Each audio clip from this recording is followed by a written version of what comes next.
अगर चाहते हो मुल्क की खैर, न किसी हम वतन को समझो गैर।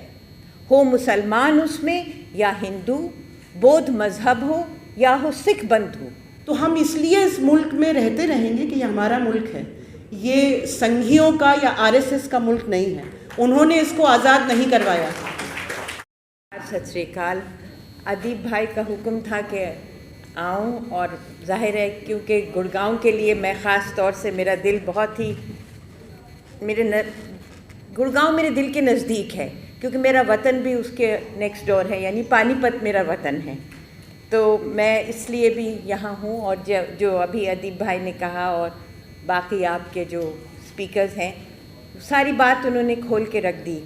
बस कभी कभी मुझे भी यह ख्याल आता है कि मैं क्यों हूँ यहाँ और किस लिए हूँ, और क्यों मैंने अपनी ज़िंदगी को सोचा कि इस मुल्क में रह के, और शायद यही हमारी शान है, यही हमारे दिल की आवाज़ है।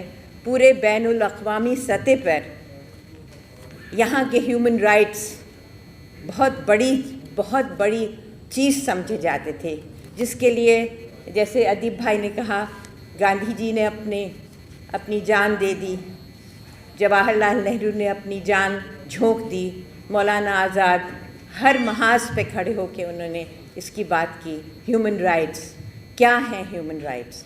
और परसों ह्यूमन राइट्स डे पे एक बहुत बड़ा एक मोबिलाइजेशन है कि जिसमें गुड़गांव के मुद्दे से लेके नागालैंड का मुद्दा, क्योंकि ऐसा कहा है ना किसी शायर ने कि सारे जहां का दर्द हमारे जिगर में है।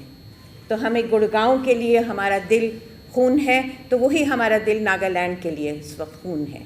और यही चीज़ को मैं आपके सामने, आपने तो हर चीज़ खोल के रख दी, अपने दिल का दर्द भी रखा। और ये भी जो अदीब भाई ने कहा कि इस ज़मीन पे मैं कहीं सजदा नहीं कर सकता, मैं कहीं सजदा नहीं कर सकती, ये सारी बातें जो हैं, ये जो इस वक्त प्रेस के लोग तशरीफ़ रखते हैं, उनको ये सब बातें उनके दिल को लगने वाली हैं। और किस प्रेस का तो मज़हब एक ही है कि सच्चाई को वो बताएं और सच्चाई को लोगों तक लाएं। तो मैं मज़ीद ज़्यादा नहीं कहती, बस मेरे एक जद थे, उनका नाम था मौलाना अल्ताफ़ हुसैन हाली। वो मैं उनकी डायरेक्ट डिसेंडेंट हूँ। उनकी 4-5 लाइनों से मैं अपनी बात ख़त्म करती हूँ। मौलाना हाली पानीपत के थे। वो पानीपत में पैदा हुए, पानीपत में दफन हैं। हम भी इस सरज़मीन में पैदा हुए, इसी सरज़मीन में हम दफन होंगे, और यही हमारी ज़िंदगी का शेवा है। तो मौलाना हाली ने ये कहा, और ये सबकी दिल को बात लगेगी, कि तुम अगर चाहते हो मुल्क की खैर, तुम अगर चाहते हो मुल्क की खैर, न किसी हम वतन को समझो गैर। हो मुसलमान उसमें या हिंदू, बौद्ध मज़हब हो या हो सिख बंधु, सबको मीठी निगाह से देखो, समझो आँखों की पुतलियाँ सबको। मुल्क है इत्तेफाक से आबाद, कौम है इत्तेफाक से आज़ाद। मुल्क में इत्तेफाक होता अगर, खाते गैरों की ठोकरें क्यों कर। 150 साल पहले मौलाना हाली ने कहा कि तेरी एक मुश्त खाक के बदले, मुट्ठी भर मिट्टी के बदले, और ये हम सब मुसलमान ये कह रहे हैं कि तेरी एक मुश्त खाक के बदले लूँ ना हरगिज़ अगर बहिश्त मिले। ये हमारा सेंटिमेंट था, मगर आज 150 साल बाद क्या वही हमारा सेंटिमेंट है? Gurgaon is a living example of what we are going through. शुक्रिया बहुत बहुत। अदीब भाई, मुझे यहाँ बुलाने के लिए मैं पहले तो गुड़गांव से जितने साथी आए हैं उनको मुबारकबाद देना चाहती हूँ। और मुबारकबाद इसलिए कि आप लड़ रहे हैं और आप लड़ पा रहे हैं। बहुत कुछ हो रहा है इस मुल्क में, हर जगह लोग खड़े होकर साथ मिल के लड़ नहीं पा रहे। आप बहुत खुशकिस्मत हैं कि आपके साथ हर कम्युनिटी के लोग खड़े हुए हैं और लगातार आपकी जो लड़ाई है उसमें साथ दे रहे हैं। हम सभी लोग, सईदा आपा हों, अपूर्व, हम सब यहाँ पे आपके साथ सॉलिडारिटी व्यक्त करने के लिए आए हैं। मैं ये कहना चाहती हूँ कि जैसा अपूर्व ने कहा कि अगर प्रशासन ना चाहे तो कहीं दंगा नहीं हो सकता, कहीं पे कोई लूटमार नहीं हो सकती, कहीं दंगाई आके जिस तरह से लगातार वो नमाज को डिसरप्ट कर रहे हैं वो नहीं कर सकते। तो ये बिल्कुल साफ है कि जब लोग चिन्हित हैं, आपने अपनी प्रेस रिलीज़ में भी नाम दिए हैं, जो हर जगह जाके बवाल कर रहे हैं तो उनको अरेस्ट किया जा सकता है और इसको ख़त्म किया जा सकता है। लेकिन बात यही है कि हम ये ख़त्म करना ही नहीं चाहते। और मामला जाहिर है कि जो गुड़गांव में लोग हैं, जो गुड़गांव में मुसलमान रहते हैं, उनके लिए एक बहुत बड़ा मसला है। लेकिन इसको हम सिर्फ गुड़गांव का एक नमाज़ पढ़ने के मसले की तरह देख के ये नहीं सोच सकते कि ये वहीं का वहीं सॉल्व हो जाएगा।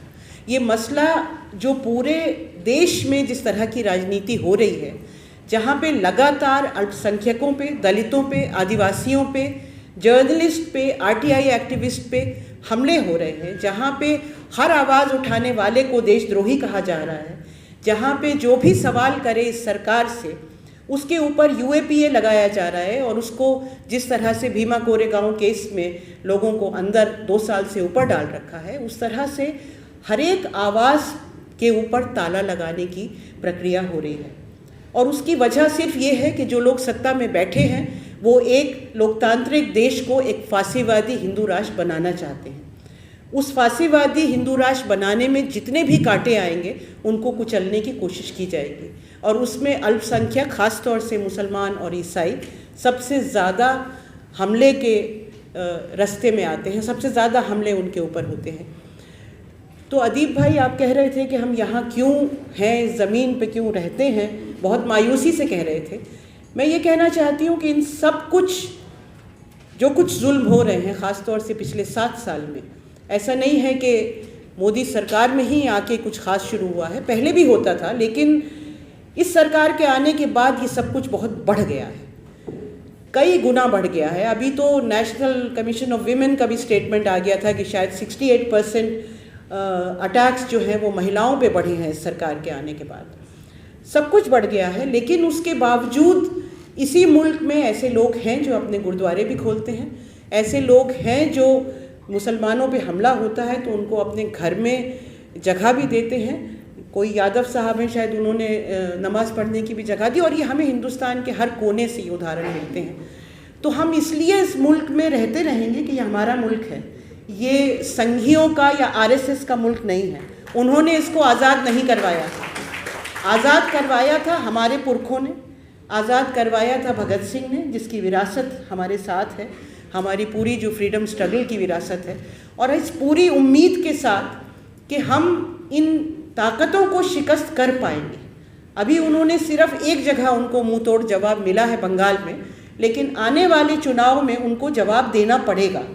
हम सिर्फ अपनी नमाज पढ़ने की इजाज़त की लड़ाई लड़ते नहीं रह सकते, या सिर्फ ये लड़ाई कि 5 जर्नलिस्ट के ऊपर अटैक हो गया। कल पता नहीं रात में आप लोगों ने वो वीडियो देखा कि नहीं, मैं नाम भूल रही हूँ, एक यंग जर्नलिस्ट जिसने एक वीडियो बनाया कि एक एम्बुलेंस अटकी हुई है पीएम की रैली की वजह से गोरखपुर में।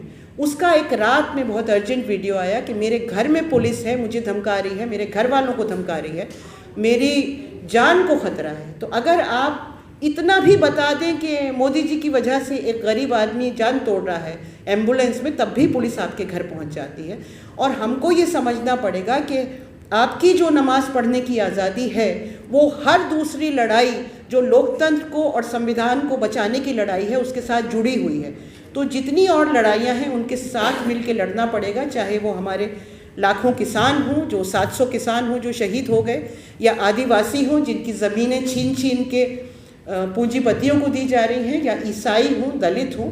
तो इसी उम्मीद के साथ कि हम सब लोग मिलके इस लड़ाई को लड़ते रहेंगे, और इस उम्मीद के साथ कि गुड़गांव का जो भाईचारा है वो बना रहेगा और आपके साथ सहयोग देता रहेगा। बहुत बहुत शुक्रिया।